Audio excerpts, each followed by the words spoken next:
Welcome to Grandpa and the Goddess of Poetry. Today I'm going to read a poem by that well-known, still highly popular British poet of the 19th century, Percy Bysshe Shelley.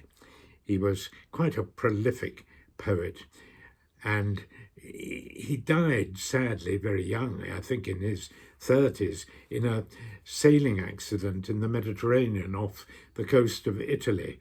He and a friend had gone out in a sailing boat, and a sudden storm came and basically sunk the boat, and Shelley was drowned. It was a terrible, terribly sad end. You know, it was very fashionable in those days for young Englishmen and English women to tour Europe, and that's what Shelley was doing with one or two friends, including Byron was another. And this awful mishap took place, and everyone was very shocked.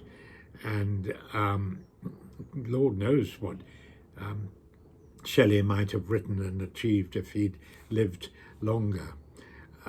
Still, I'm going to read this poem, Love's Philosophy, which is a fairly short poem written about, the fact that we're all interconnected.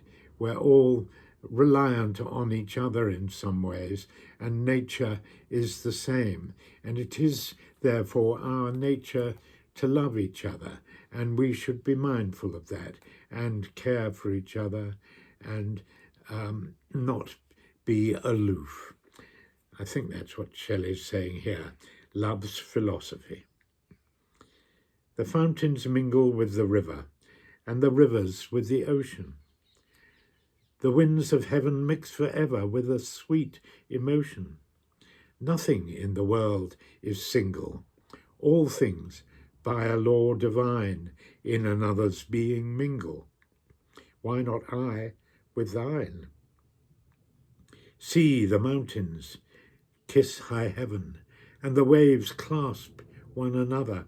No sister flower could be forgiven if it disdained its brother. And the sunlight clasps the earth, and the moonbeams kiss the sea. What are all these kissings worth, if thou kiss not me? Well, we know what the message is there, I think. I like that poem. I think it's very clear and beautifully put.